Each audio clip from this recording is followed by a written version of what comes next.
Hello everyone, welcome to Sean TV. This is Dan Kovic. Before we start, please subscribe to this channel and give the video a like. Today's episode is dog meat. Let's have a look. Korea is the only country among members of the OECD that eats dog meat. The consumption of dog meat has been a long-time argument between those who emphasize cultural diversity versus those who consider the practice as uncivilized behavior, even though it is less consumed than it used to be. Farmers and restaurant owners in the dog meat industry have been thinking it's no longer sustainable because an increasing number of people who own pets have spread the belief that dog is not food anymore. It's a centuries-old practice that was rooted in Chinese culture. Korean nobility who respected Chinese customs and beliefs made it popular in the Joseon dynasty.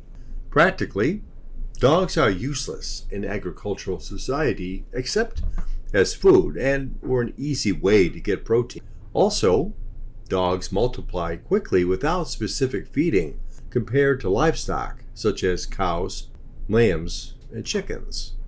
Dog meat was distributed legally from 1945 to 1979 by the Korean government. However, international animal rights groups forced the Korean government to ban the consumption of dog meat before the Seoul Olympic Games in 1988. The military regime that ran the country didn't have legitimacy since they took hold of authority by a coup. Therefore, they had to be all ears. Dog meat was subsequently designated as disgusting, so it was pushed out to the suburbs from the cities. A French movie star, who was also an animal rights activist, appeared on a popular radio show. She rudely and aggressively labeled Koreans as uncivilized and all of a sudden hung up the phone, abruptly ending the interview. Her attitude made people angry. The interview was published in middle school textbooks for a while as typical ethnocentrism and caused nationalism in Korea. Defenders of eating dog meat say they distinguish dogs that are edible from those that are companion. But that is just an animal version of racism unless they can explain the difference between them.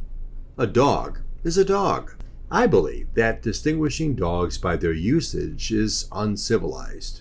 And I don't mean to unfairly criticize proponents.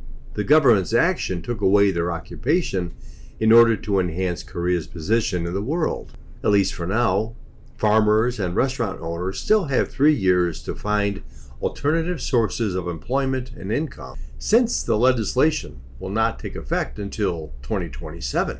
But it might not be enough time to find a better way unless the government supports and compensates them.